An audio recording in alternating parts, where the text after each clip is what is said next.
150 hari pemerintahan yang saya pimpin, sebenarnya boleh saya katakan ya, dengan apa adanya bahwa saya mempunyai suatu katakanlah keberuntungan bahwa masa antara saya ditetapkan oleh KPU sebagai pemenang pemilihan presiden dan saat saya dilantik cukup lama. Kalau nggak salah ya 6 bulan kalau nggak salah. Nah 6 bulan itu saya manfaatkan benar-benar untuk persiapan. Saya kumpulin beberapa pakar, inti saya diskusi. Tentunya kita sudah punya program, kita punya strategi yang sudah kita umumkan, ya kan. Tapi kuncinya adalah bagaimana strategi yang kita sudah canangkan, yang sudah kita godok, bisa diimplementasi, bisa dieksekusi. Kan kuncinya itu. Nah, pertanyaan saya Pak Presiden, sejauh ini Bapak melihat dalam 6 bulan Bapak bekerja sebagai kepala pemerintahan dan kepala negara, kalau dari skala 1 sampai 10 Pak Presiden, ini sudah berapa Bapak menilainya? Pencapaian Bapak ini, karena banyak yang berharap Bapak ini justru melakukan lompatan, karena kita cuma punya waktu 13 tahun untuk mencapai Indonesia emas. Dan Bapak punya waktu 5 tahun, dan sekarang sudah hampir 1 tahun. Artinya Bapak melihat skala 1 sampai 10 dalam 6 bulan ini sudah berapa? Apakah nanti 6 bulan ke depan akan ada strategi yang berubah untuk mempercepat lagi? Pertanyaannya tadi Pak, birokrasi dan penegakan hukum. Karena kita melihat justru jangan-jangan itu sebagai kuncinya. Penegakan hukum dimulai dari tentunya aparat penegak hukum. Karena penegakan hukum yang baik adalah bukan ke depan, tajam ke depan, tapi tajam ke dalam, bukan tajam ke bawah, tapi juga tajam ke atas. Nah, mungkin itu Pak pertanyaan dari saya Pak. Baik, terima kasih. Saya kira pertanyaan sangat bagus. Anda minta saya kasih nilai untuk diri saya sejauh ini Pak? 5 bulan ya, 6 bulan. Saya terus aja saya bangga bahwa sekarang ini saya kasih nilai diri saya 6. Oh, masih jauh Pak ya, dari 9 berarti. Tapi artinya nanti akan ngegas ya Pak ya? Tapi passing grade. Nilainya C itu. Tidak hair. Iya kan? Member. Iya, saya tidak hair. Dalam arti saya ingin lebih cepat. Tapi sekarang aja saya udah dibilang cowboy kok. Iya kan?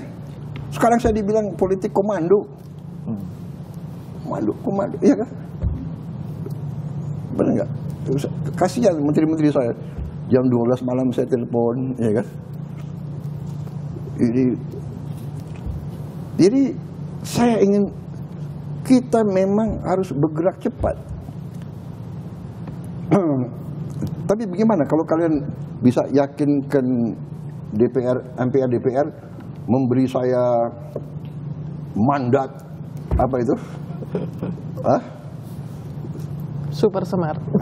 Mandat yang apa gitulah, bisa tak ya. Atau siapa bisa kasih saya tongkat Nabi Musa atau ya. Jadi memang Anda benar. Jadi birokrasi kita menjadi masalah dan sikap mental, saudara-saudara. Demokrasi ini membuat semua politisi yang dipilih, bupati, wali kota, gubernur, harus membalas tim sukses, harus membalas mereka yang mendukung. Artinya apa? Semua ingin jadi ASN. Program makan bergizi yang saya canangkan, yang banyak tidak dipercaya oleh sementara orang ya, bukan banyak orang, tapi ada sementara yang awal-awal waktu kita gagas mengatakan tidak perlu, tidak bisa, tidak akan berhasil dan sebagainya. Alhamdulillah Januari tanggal 6 kita roll out, kita gelar, berkembang terus dan sampai hari ini sudah lebih 3 juta penerima manfaat dan akan terus berjalan sampai Desember.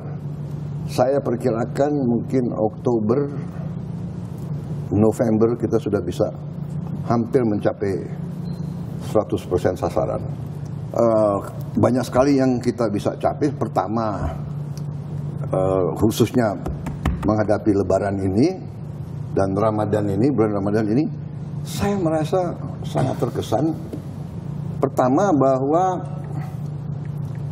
harga-harga sembako terkendali.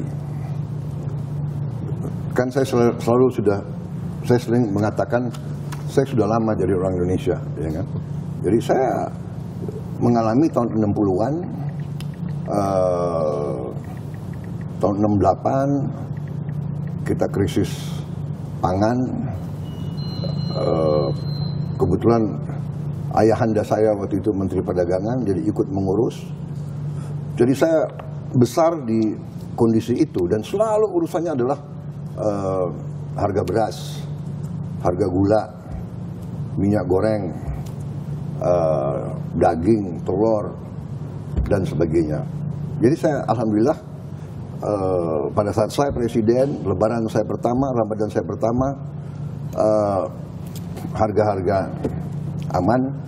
Itu saya sangat merasa saya sangat merasa bahagia. Alhamdulillah. Mudik tahun ini pun saya juga merasa bahagia. Saya dapat laporan kecelakaan mudik tahun ini berkurang 30% daripada tahun yang lalu. Nah, ini juga karena kerja keras banyak orang ya. Jadi saudara-saudara, banyak orang libur, THR, menteri-menteri saya nggak libur itu. Mereka sampai malam monitor ada kemacetan di mana, ada jembatan yang ya itulah, tapi itulah namanya kebanggaan ya kalau kita bisa bermanfaat, bekerja untuk rakyat kita, itu kehormatan.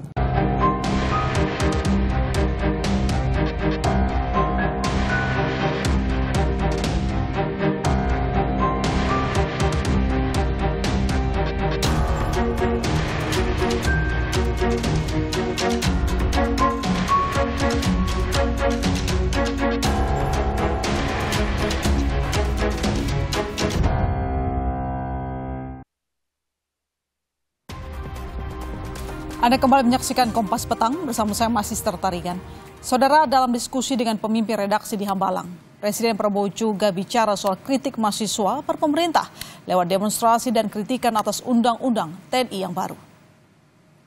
Masalah demo adalah biasa.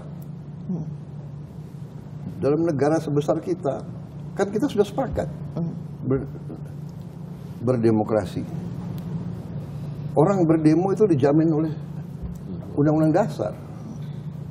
Hak berkumpul, hak berserikat, dan sebagainya. Jadi, itu menurut saya biasa. Kalau ada abusive, ya kita harus investigasi dan kita harus proses secara hukum kalau abusive. Tapi Mbak Uni harus tahu. Coba perhatikan secara objektif ya, dan jujur ya. Apakah demo-demo itu murni atau ada yang bayar? Harus objektif dong. Iya kan? Pertama, ada demo melawan efisiensi. Demo katanya dana pendidikan akan dikurangi. Demo, jadi harus objektif. Kita bukan anak kecil, Mbak Uni, ya kan? kita hormati hak untuk berdemo, asal demonya damai, tidak mau menyulut kerusuhan. Nah, kalau bakar-bakar ban itu bukan damai. Jadi selalu dalam pengelolaan suatu negara kita waspada. Apakah ada kelompok-kelompok atau kekuatan-kekuatan asing yang ingin adu domba? Ini berlaku lazim. Data-data keluar sekarang. Pemerintah Trump membubarkan USAID. Dan di situ ketemu bukti-bukti bahwa USAID membiayai banyak LSM-LSM di mana-mana. Bahkan ini kan keluar semua. It's public knowledge, Mbak Uni. Ya. Jadi saya mengajak kita berpikir dengan jernih, ya kan? Demo itu hak, tapi juga kalau demo dibuat untuk menimbulkan kekacauan dan kerusuhan, ini menurut saya adalah melawan kepentingan nasional dan melawan kepentingan rakyat. Demo kenapa? Bisa di London, di Amerika, di mana demo nggak usah merusak pagar, nggak usah merusak apa itu stasiun bis, terminal bis. Ini kan uang rakyat. Boleh demo di kampus, tapi jangan merusak fakultas. Ini uang rakyat. Ya, jadi dan Mbak Uni perhatikan nggak? Petugas-petugas polisi kita sekarang tidak bersenjata.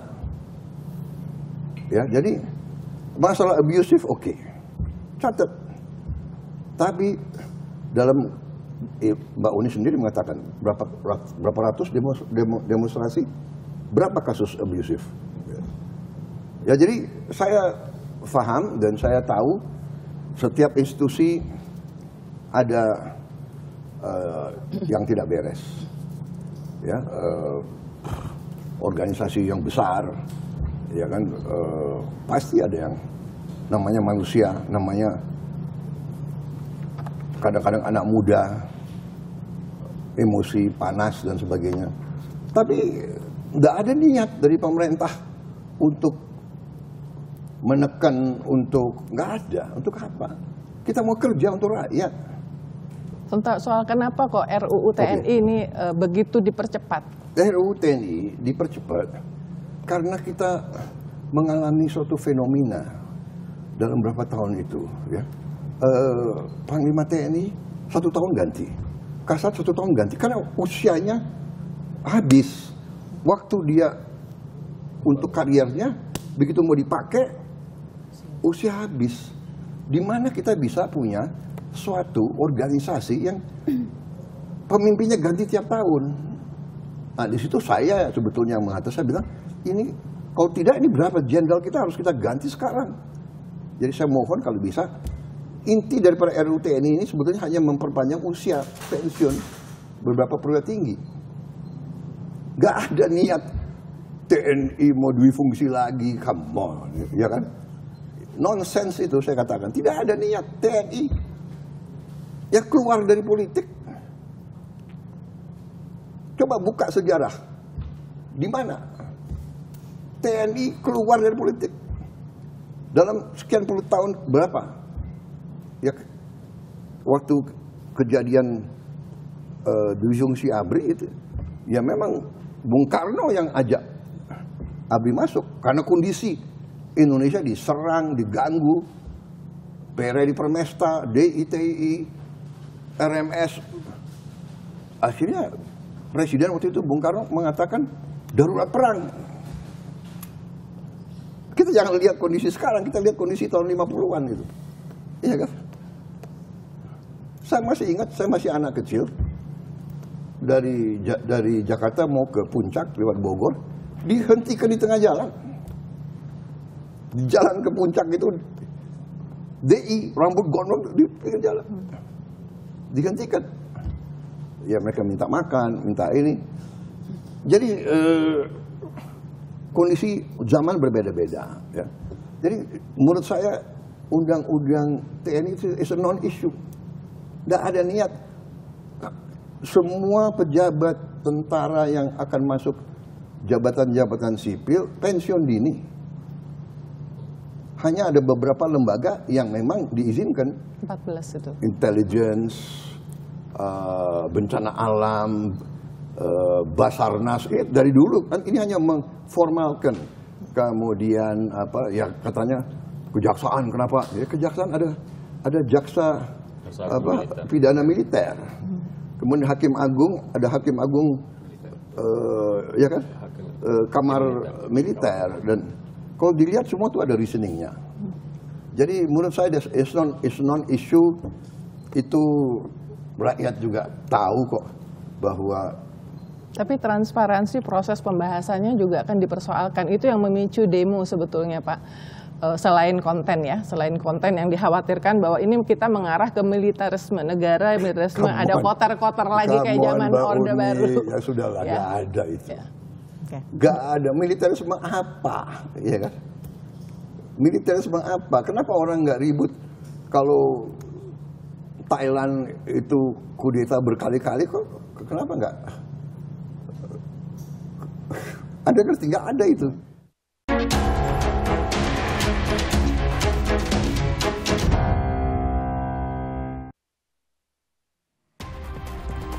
Dalam diskusi dengan 7 pemimpin redaksi di Hambalang, Jawa Barat, Presiden Prabowo Subianto mengomentari komunikasi publik pemerintah terhadap isu teror kepala babi kepada jurnalis Tempo.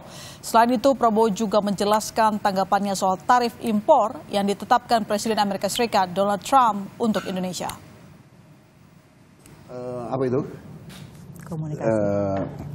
Salah ucap. Ya, tim saya kan orang-orang baru dalam pemerintahan. Banyak orang baru pemerintahan. Sebagian menteri-menteri yang senior ada yang dari kabinet lama, ya. Tapi banyak yang baru, ya. Jadi mungkin kurang waspada, kurang hati-hati dalam mengucap, ya.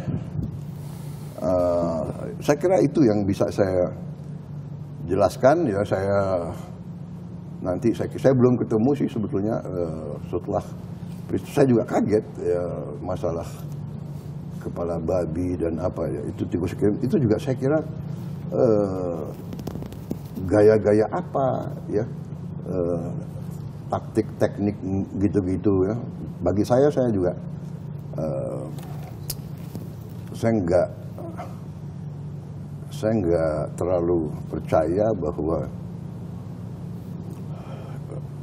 yang melakukan itu punya sifat-sifat, saya ulangi, saya kira yang lakukan itu ingin mengadu domba, ingin menciptakan suasana yang tidak baik. Menurut saya itu, ya.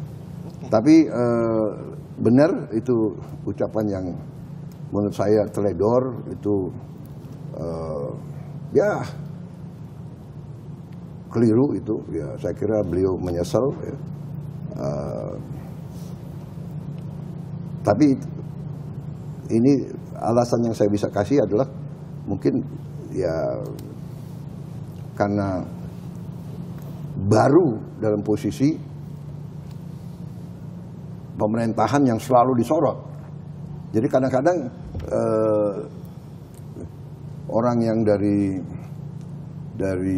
dunia perencana atau dunia survei atau dunia akademis muncul di panggung publik kurang cepat menyesuaikan menurut saya. Trump. Ya, masalah Trump ini kita harus lihat nanti, mungkin kita akan mengalami dampak yang berat mungkin. Terutama yang bisa kena adalah industri tekstil, sepatu, garment, dan furniture. Ya, ini berat karena ini padat karya. Tapi kita akan cari jalan keluar. Kita harus berani mencari pasar baru. kita ini terlalu manja juga sih.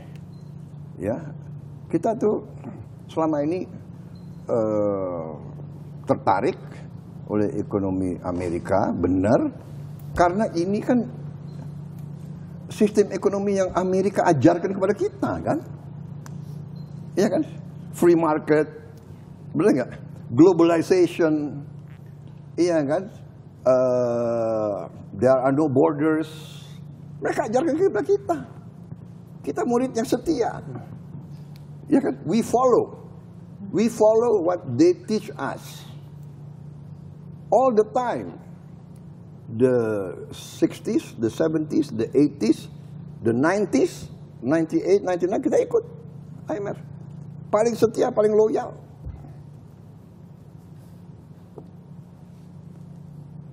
Sekarang kita harus bangun, kita harus dewasa. Dan tidak hanya kita, Eropa, negara ASEAN, semua, Australia, semua. Kalau begitu, sekarang situasi berubah. Dan memang benar situasi berubah. Dan itu yang saya sudah ingatkan bertahun-tahun, saya ingatkan. Tolong buka rekam digital saya, rekam jejak saya. Saya sudah ingatkan. Saudara-saudara sekalian, Indonesia harus berdiri di atas kaki kita sendiri. Tapi orang bilang, oh retorika. Tidak, saya dari dulu. Saya dari dulu memperjuangkan, saya sudah sadar, saya sudah mengerti bahwa suatu saat nobody is going to help us. Tidak ada yang akan bantu kita kecuali diri kita sendiri. Dan ini realita. Tidak ada yang bantu India, tidak akan ada yang bantu Vietnam, tidak akan. Setiap negara harus mengurus dirinya sendiri. Tapi, banyak orang mengatakan juga bahwa Amerika memaksa semua negara untuk cari pilihan lain. Nanti Kanada sudah mengatakan, ya. Anda baca, ya. Anda dengar pidatonya Perdana Menteri Kanada. Ya. Kalau Amerika tidak memimpin, Kanada akan memimpin. Bayangkan, Kanada nanti sama Eropa Barat, ya kan? Saya akan berangkat juga ke Eropa awal Mei. Saya akan ketemu Perdana Menteri Anwar nanti sore. Kita koordinasi. Kemarin Menteri Menko Perekonomian Pak Airlangga dari Kuala Lumpur koordinasi. Nanti menteri-menteri ASEAN juga akan koordinasi. Dan kita terus hubungan negosiasi. Saya akan kirim Pak Airlangga ke Washington. Kita sudah punya kontak dengan tokoh-tokoh di Washington. Kita akan diskusi. Negosiasi. Untuk negosiasi. Ya, kita akan negosiasi. Kita bilang, loh, tapi satu hal yang saya ingin sampaikan. Amerika sebenarnya punya hak. Ya. Karena dia ingin membela kepentingan nasional dia. Ya kan? Bayangkan negara-negara lain punya surplus $300 miliar, $200 miliar, $100 miliar, ya kan? Benar nggak? Ya, dibenarkan oleh WTO juga. Iya kan? Kita ini termasuk surplus yang kecil, tidak terlalu besar, $18 miliar. Ya, tapi maksud saya juga, ya, pengusaha-pengusaha kita juga harus istilahnya punya long term planning, ya, dan tidak tergantung kepada satu pasar yang enak.